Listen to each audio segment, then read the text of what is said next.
on avait fait une première émission au mois de décembre dernier, si je ne me trompe pas, et on avait parlé en fait d'agriculture. Tout à l'heure, j'ai reçu un partenaire technique qui m'a dit, voilà, je monte aussi ma ferme. Est-ce qu'on va parler de poulet aujourd'hui? Donc, M. Shenju a un parcours très cohérent d'ailleurs, mais il a une passion pour l'élevage de poulets. Et dernièrement, nous avons eu plusieurs demandes de nos clients qui parlaient en fait de tout ce qui est unité d'abattage. Parce qu'au Cameroun, on fait de la production de poulets, mais en réalité, on ne pense peut-être pas au gain de temps lorsqu'il s'agit en fait de lancer une unité d'abattage, et encore moins, on pense encore moins à tout ce qui est emballage. Si vous allez en Europe, même ici au Cameroun, dans les supermarchés, vous allez voir en fait des poulets emballés sous film alimentaire. Et c'est ce dont M. Shenju va nous parler ce soir, sous applaudissements s'il vous plaît.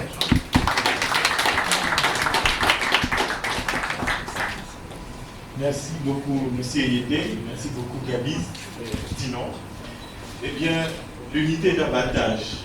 Déjà, je tiens à vous remercier d'être présent. Et c'est intéressant de savoir que beaucoup de personnes s'intéressent à la commercialisation des poulets, qui est déjà un secteur assez promoteur au Cameroun et qui n'est pas aussi développé. Mais ce soir, on va se concentrer sur un volet de l'élevage qui est l'unité d'abattage. Pourquoi est-ce qu'on parle d'unité d'abattage? Eh bien, c'est parce que lorsqu'on analyse, le plus souvent, les consommateurs se retrouvent sur le marché en train de discuter le prix d'un poulet auprès d'un revendeur ou quelqu'un qui est dans un booth. Et après, il faut qu'il rentre à la maison, qu'il le tue et qu'il le prépare. Alors, on parle d'un secteur innovant en disant qu'il est possible de mettre, pour ceux qui sont déjà des éleveurs, pour ceux qui sont aussi peut-être des futurs investisseurs, mais pour les consommateurs, la possibilité d'avoir son poulet prêt à l'emploi. Concrètement, comment ça se passe? Déjà, sur le marché, comme vous le verrez, la demande est importante. Beaucoup de personnes aimeraient bien avoir cela. Le consommateur voit aussi, par exemple, si pour quelqu'un qui se lance dedans, voit le coût du poulet diminuer. Ça peut sembler bizarre de dire que le coût du poulet diminue, mais réfléchissons. Le consommateur, comment est-ce qu'il fait pour avoir son poulet? Eh bien, il faut qu'il y ait un éleveur qui produise des poulets, ensuite qui le vend à un revendeur, et vous le trouvez sur le marché, ensuite vous l'achetez. Et si vous remarquez, à chaque étape, quelqu'un ajoute son prix. Évidemment, l'éleveur a sa marge bénéficiaire, le revendeur a sa marge bénéficiaire avec les charges qui lui incombent, et justement le consommateur paye les frais malheureusement. Alors l'idée est de permettre à ce que le consommateur puisse avoir quand même quelque chose de qualité, tout en réduisant au maximum les coûts. Voilà pourquoi on va parler d'unité d'abattage. Le producteur aussi, pourquoi cette étape l'intéresse? Eh bien parce que le producteur, parfois il ne vend pas sa marchandise au prix réel auquel il voudrait que le consommateur l'ait. Il est obligé d'avoir un coût minimum pour que le consommateur puisse l'avoir à un certain coût. Par exemple, en termes de production, vous serez surpris d'apprendre qu'un éleveur de poulet voit parfois vendre son poulet dans 1500 à 2000 francs. Mais je suis sûr que ce n'est pas au prix auquel vous achetez sur le marché. Pourquoi? Parce que le revendeur va venir et va donc aussi avoir de nouvelles charges. Alors, une unité d'abattage permet aux producteurs de pouvoir mettre à la disposition du consommateur quelque chose à un prix relativement plus intéressant. Mais aussi, l'unité d'abattage a pour effet d'introduire un nouveau mode de commercialisation, le prix au kilo. Je suppose que si vous passez sur le marché, vous allez voir que dans les supermarchés, on vous vend le poulet au kilo. Effectivement, cette forme est très intéressante parce que, pour dire vrai, elle est la plus rentable. Vraiment la plus rentable. Vous pouvez vous retrouver en train d'acheter le kilo par rapport à 1200 ou parfois à 2500 le kilo, alors que votre sujet ne pèse même pas 3 kilos. Et vous remarquerez que la personne qui achète un poulet sur pied l'achète à 1500 mais le vend déjà au kilo beaucoup plus cher. Donc l'unité d'abattage permet tout cela. Alors comment est-ce que se présente une unité d'abattage? Comment est-ce qu'on conçoit une unité d'abattage? Je dirais simplement, nos mamans au village, comment est-ce qu'elles créent leur unité d'abattage? Eh bien, c'est simple, elles ont leur basse-cour et à un moment donné précis, elles récupèrent un peu de poulet, qu'elles les tuent, qu'elles les plument, qu'elles les vident, ensuite elles passent à la cuisson. C'est ce système qu'on va amener, mais on va le faire de façon plus professionnelle, on va le faire de façon plus... Ensuite, il va avoir un espace pour vider, pour nettoyer le poulet. Ensuite, maintenant, il va pouvoir passer au nettoyage et à la conservation. Parce que la conservation du poulet, justement, nécessite des techniques particulières. Il y aura donc la possibilité de les manger dans une chambre froide, frigorifique, et aussi maintenant la possibilité de les mettre à la disposition des consommateurs ou d'éventuels acheteurs. Ça, c'est en grosso modo comment est-ce que l'unité d'abattage se présente. Alors, comment est-ce qu'elle marche? Comment est-ce qu'elle fonctionne? À quel moment doit-on mettre en marche une unité d'abattage? Eh bien, déjà, on peut dire que dans un premier temps, c'est sous la base des commandes des clients. Alors, supposons nous sommes éleveurs et nous voulons mettre en place une unité d'abattage. Donc, nous allons prévoir un espace, nous allons arranger les fûts de saignée, et ainsi de suite. Mais est-ce que ça voudrait dire que cela va démarrer tout de suite? Non, pas forcément. Il faut déjà qu'on nous passe des commandes. Donc, ça veut dire que pour un éleveur, il faut déjà qu'il fasse connaître qu'il a la possibilité de mettre en place une unité d'abattage. Et donc, lorsque ces différents collaborateurs et consommateurs désirent avoir du poulet abattu, ça sera plus facile pour lui de mettre en marche cette unité d'abattage. Évidemment, il va s'entendre avec le client sur le nombre de sujets à abattre, sur comment les abattre et à quel moment livrer. Ça veut dire que si quelqu'un me demande aujourd'hui, écoutez Franck, j'aimerais 100 poulets tués, je ne sais pas possible. Il aurait dû me passer cette commande il y a 24 heures. Parce qu'il y a tout un processus qu'il faut mettre en place pour pouvoir avoir des poulets tués. Pourquoi est-ce que je le dis? L'avantage, par exemple, que nous avons, qui est aussi un désavantage, c'est qu'à Douala, nous avons une forte température. Et donc, le poulet ne résiste pas à la température une fois tué. Il doit être congelé, mais pas vraiment congelé. Il doit être mis au frais afin de pouvoir être à la disposition du client. Pourquoi je reviens sur le mot congelé? Une fois que vous avez engagé le processus de congélation du poulet, si vous le dégivrez, il devient nocif pour la santé. Vous convenez avec moi que des organismes sur la santé parlent beaucoup du fait qu'il ne faut pas décongeler un aliment et le recongeler. Mais parce qu'il a été démontré que cela véhicule des toxines. Donc le poulet qui sera issu d'une unité d'abattage, s'il est à consommer après, ne pourra pas être congelé, mais il sera servi frais, de manière à ce qu'on puisse contrôler le seuil de température. Ensuite, la surface que le poulet va occuper est importante parce que trop serré, le poulet va dégager la chaleur et donc ne va pas prendre lorsqu'on le met dans une unité frigorifique, mais aussi trop éloigné, on a un risque de congélation. Maintenant, on aura aussi le timing de livraison. Le timing de livraison entre du fait que, en fait, il faut 5 heures après avoir tué, c'est-à-dire, le délai de livraison du poulet ne doit pas dépasser 5 heures après sa mise à mort. Donc, si quelqu'un veut se lancer dans une unité d'abattage et décider de livrer du poulet frais, il va par exemple décider de tuer les sujets entre 3h et 5h du matin à des périodes fraîches. Et une fois que le poulet est tué, il a au moins, s'il veut le servir frais, il ne doit pas dépasser un délai de 5 heures. Parce que à partir de 5 heures, eh bien, la chaleur va endommager le poulet. Ensuite, il y aura tout ce qu'on appelle dans le packaging, parce que lorsqu'on crée une unité d'avantage, on aimerait un peu valoriser le produit. Donc, on va mettre en place un packaging, c'est-à-dire une barquette. Ensuite, on va mettre du poulet après avoir passé à la table de nettoyage. On va filmer ce poulet. On pourra même, avec certaines machines, filmer sous vide, c'est-à-dire enlever l'air une fois le poulet pour éviter les microbes à l'aide de nombreux appareils. Alors, ce business est assez intéressant et dégage beaucoup de challenges. L'un des éléments, c'est se faire connaître sur le marché.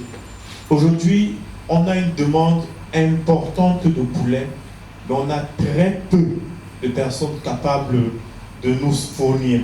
Et pour la petite histoire, à cause de la grippe aviaire, je peux vous dire que d'ici 2 mois, le poulet va vraiment commencer à se faire rare sur le marché. Simplement parce que beaucoup de sociétés qui produisaient des parentaux, des œufs, eh bien, ils ont dû détruire la plupart de leurs géniteurs, et renouveler des géniteurs n'est pas aussi aisé. Donc on est dans une phase où, si vous avez remarqué, le prix du poulet ne cesse de grimper. Eh bien, c'est parce que de plus en plus de fermes n'arrivent pas à se procurer de géniteurs ou des poussins d'un jour auprès des géniteurs. Donc le challenge aussi pour quelqu'un qui a une unité d'abattage est de se faire connaître sur le marché, mais peut-être pour l'éleveur c'est un peu différent, parce que l'éleveur qui produit une unité d'abattage, pour lui, eh bien, il voit sa capacité ou son coût de production doubler. Moi, par exemple, lorsque je mets en place j'ai mis en place une unité d'abattage dans ma ferme, je vendais maintenant, au lieu de revendre aux revendeurs, je le vends directement aux consommateurs.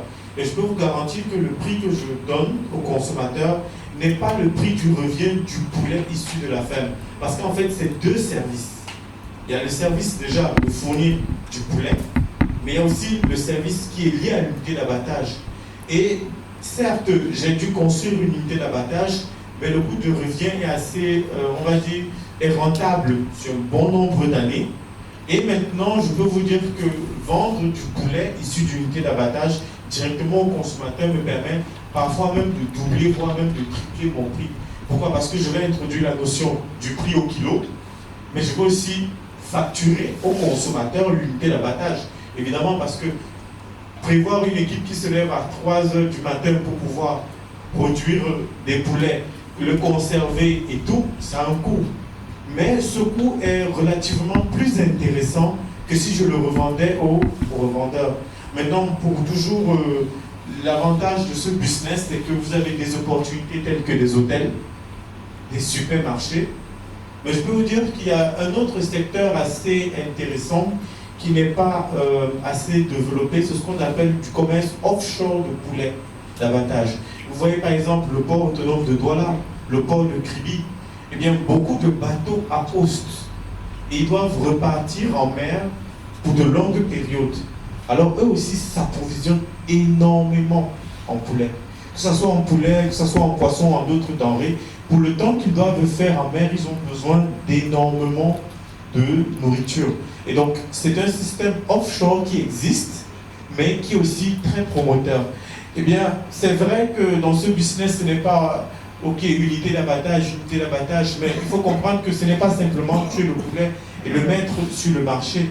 Il y a par exemple un challenge non négligeable, celui de l'hygiène alimentaire, parce que on peut tuer un poulet dans la même pièce 2-3 fois, mais attention, vous allez développer dans ce centre d'énormes bactéries, donc ça devient nocif pour la santé. Et la réglementation, heureusement, au Cameroun est assez développée et assez pointue quant aux règles hygiène et salubrité. Normalement, on parle des fermes homologuées. On vend l'œuf à 300 francs. L'œuf. Nous, on achète la viande d'œuf à 2000 francs maximum. Et comment eux, ils font pour avoir les œufs? Parce qu'eux, ils ne produisent pas. Ils viennent sur le marché camerounais acheter des œufs. Certes, ça passe par la route, peut-être pour d'autres par avion, mais il est clair qu'à la fin, le coût de revient chez eux est énorme. Or, si nous, on n'arrive pas déjà à produire suffisamment pour nous, mais on décide de vendre à l'international, vous comprenez que on sera à un moment donné en rupture de stock. Et c'est pour ça que, peu importe la quantité de fermes qui est au Cameroun, on n'arrive toujours pas à produire suffisamment pour tous les Camerounais. Alors, l'autre avantage qu'on peut avoir dans ce business d'unité d'abattage, c'est bien que ce n'est pas forcé de commencer avec une unité qui a 200, 300, 400 sujets. Non, c'est une possibilité de s'agrandir progressivement avec le temps. Pourquoi je le dis? Eh bien, lorsqu'on commence une unité d'abattage, on va dire nous avons peut-être 2 ou 3 clients. On aura peut-être des particuliers qui vont nous dire je veux 5 poulets, je veux 10 poulets, pas plus. On n'a pas besoin de produire une grosse unité d'abattage. On peut juste développer des moyens concrets pour l'avoir. Mais ça va de bouche à oreille. Celui qui a pris 5 poulets, il dira à son voisin, non, moi je ne me dérange plus, lorsque je veux des poulets, je commande chez tel. Directement, il va dire, moi aussi j'aimerais avoir aussi 5-10 poulets parce que tes poulets sont gros. Du coup, vous passez à 20. ainsi de suite. Et puis maintenant, avec votre marketing, et justement, l'avantage que vous avez, c'est qu'ADPM accompagne des futurs investisseurs là-dedans. Vous pouvez avoir des restaurants qui vous commandent des poulets. Certaines firmes présentes sur le marché ont des poulets avec un certain standard qu'ils commandent. Et donc, vous pouvez signer des contrats avec eux pour ceux qui sont éleveurs ou pour ceux qui ont des unités d'abattage pour avoir des sujets qui répondent à leurs exigences et avoir votre tournée, on va dire, constante de livraison, ce qui permet à ce que vous développez facilement un business assez intéressant. Donc, un autre moyen, peut-être la question qu'on pose beaucoup, c'est le financement. Est-ce que si j'investis dans le poulet, je gagne? Est-ce que si j'investis dans les unités d'abattage, je gagne? Disons, je peux dire oui. Pour le moment, j'ai commencé avec une petite unité d'abattage, quand on a lancé les unités d'abattage, justement, pour répondre à un besoin. Mais maintenant, on est en train plutôt d'étendre la ferme pour pouvoir répondre plus à ces besoins. Donc, tout dépend dans le financement de la manière dont nous commençons. Si nous commençons avec des petits, on va dire des petites unités, eh bien, il est clair qu'à la fin, à la longue, on pourra être dépassé par le volume de production. Et justement, vous avez des périodes comme les fêtes, qui sont on va dire des périodes où nous, les éleveurs, on se frotte les mains parce qu'il y a beaucoup de consommation de poulet. Vous avez des périodes aussi comme les anniversaires. Lorsque vous vous faites connaître, c'est très facile pour vous de pouvoir livrer des poulets issus de votre unité d'abattage facilement. Et donc, en vous faisant connaître, vous allez justement augmenter les volumes et pourquoi pas multiplier les sites et les seuils pour pouvoir produire davantage. Ça, c'est un aspect intéressant. Donc, vous pouvez avoir un retour sur investissement assez favorable. On parle d'une capacité de 1000 poulets par jour dans des unités fonctionnelles, comme des capacités jusqu'à l'an de 200 poulets par jour. Alors, les matériaux, évidemment, vont partir du plus petit au plus grand, parce qu'on va peut-être partir d'un petit espace, d'un petit flux de saignée pour commencer, mais à la longue, on va aller de façon plus industrielle. Ça, c'est un avantage de la finance. Et donc, un autre point, peut-être qu'on aura, si on a la diapositive suivante, c'est bon? Ah, ok. Donc, peut-être les opportunités qu'on peut avoir dans les unités d'abattage, c'est que vous avez des techniques d'abattage qui évoluent avec le temps. Juste pour vous montrer qu'il y a des techniques innovantes. Lorsqu'on décide, par exemple, de tuer le poulet, que fait-on? Généralement, on coupe le cou, c'est ce qui est plus facile. Mais savez-vous qu'aujourd'hui, on n'est pas obligé d'égorger le poulet pour le faire saigner abondamment? Eh bien, la technique consiste à lui couper la langue. Si vous coupez la langue du poulet, il saigne énormément. Eh bien, c'est une autre technique qui est employée aujourd'hui au Cameroun et qui est aussi très producteur parce qu'on s'est rendu compte qu'en coupant la langue du poulet, eh bien, il saigne 2 fois plus vite que si on le coupe le cou. Et en plus, le sang ne jaillit pas, donc ne salit pas, et ainsi est mieux contrôlé. Ce sont des techniques qui permettent d'évoluer dans les unités d'abattage et donc qui permettent à ce que le Camerounais aura un poulet plus rentable et plus intéressant à consommer. Donc voilà, grosso modo, ce qu'on peut dire sur les unités d'abattage. Merci, monsieur le président. Moi, j'ai toujours des questions pour toi. Alors, ma première question, c'est que j'aimerais bien revenir sur cette forme de vente au kilo, que tu puisses nous expliquer en quoi ça consiste et pourquoi c'est beaucoup plus intéressant. Alors, la vente au kilo.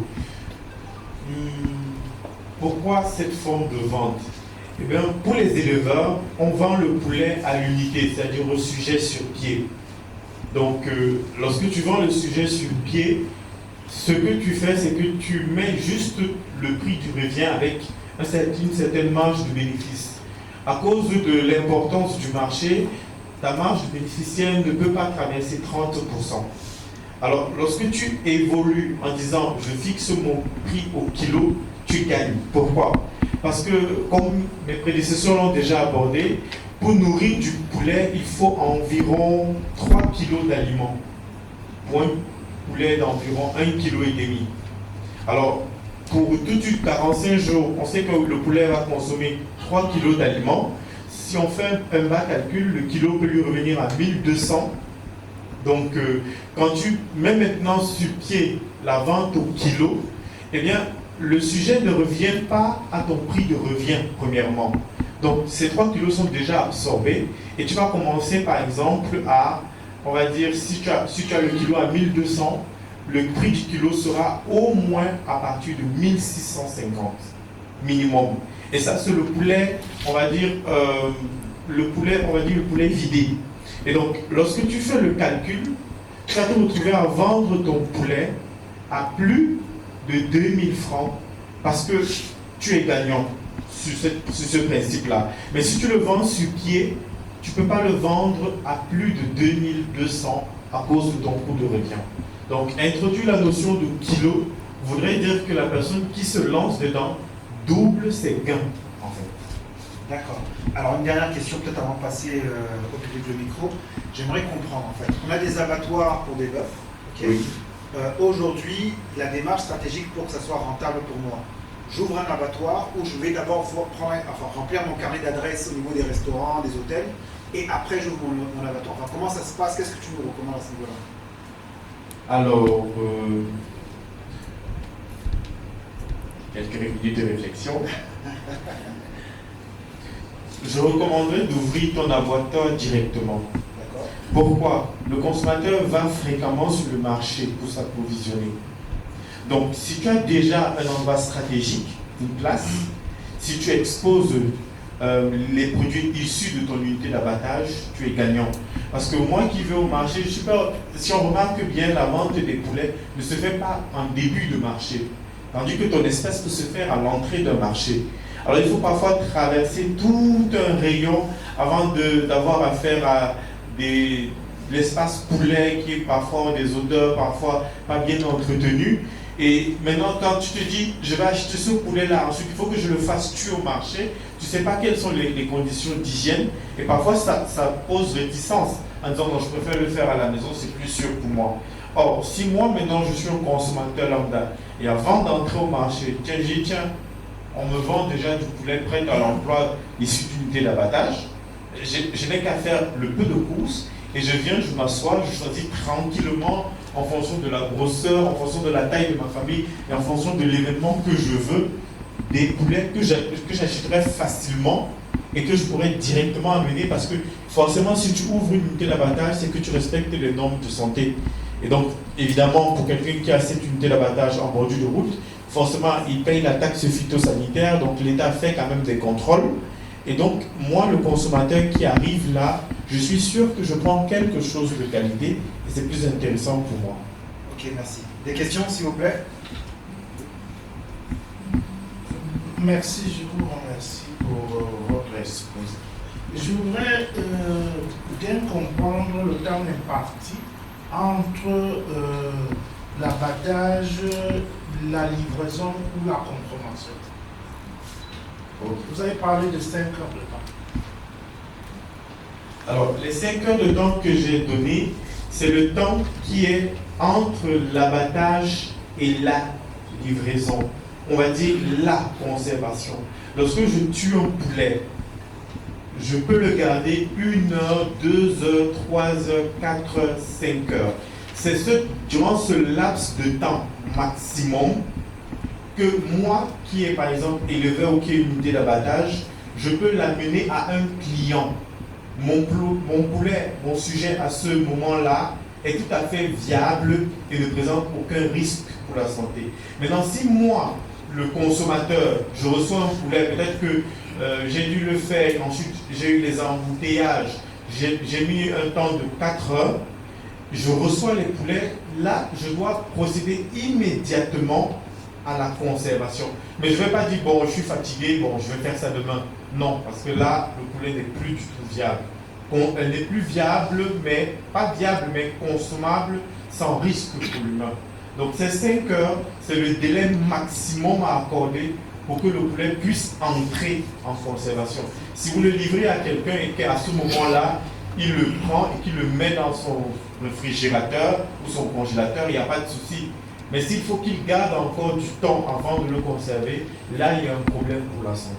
Très bien. Une dernière question, monsieur Ludimont. Merci. Merci. Ce ne sera pas une question, et ce sera déjà des remerciements pour Max qui vient de me donner de gros éléments pour un travail d'études que je réalise pour ADPM exactement dans ce secteur-là. Et comme lui il m'a aidé, je vais également ajouter de l'eau à son moulin dans la question que Gabriel a posée tout à l'heure, de savoir soit on commence par l'unité d'abattage avant d'aller chercher à commercialiser les clients, soit on cherche les clients avant. Je vais revenir à la technique du montage de projet pour dire qu'on fait les deux en même temps. C'est-à-dire qu'on a dans les chronogrammes de montage de projet des étapes inclusives, c'est-à-dire qu'elles fonctionnent concomitamment. Pour être plus précis, quand on monte une entreprise, quand on a déjà évolué dans la construction des bâtiments, il faut déjà qu'on engage la formation du personnel. C'est pas qu'on a fini de construire tous les locaux, tout est équipé, qu'on commence à faire le recrutement, la formation à un certain moment. Dans le montage, dans la construction du bâtiment, on a déjà commencé à recruter, on a déjà commencé à former. Je prends un cas pratique de biopharma dans la zone industrielle de Bassa, où pendant qu'on construit, vous voyez déjà du personnel qui vient et qui travaille. Donc, pour revenir à notre cas, c'est que pendant que vous montez votre unité d'abattage, vous avez déjà des gens qui sont en train de se déverser sur le terrain pour recueillir d'éventuelles commandes.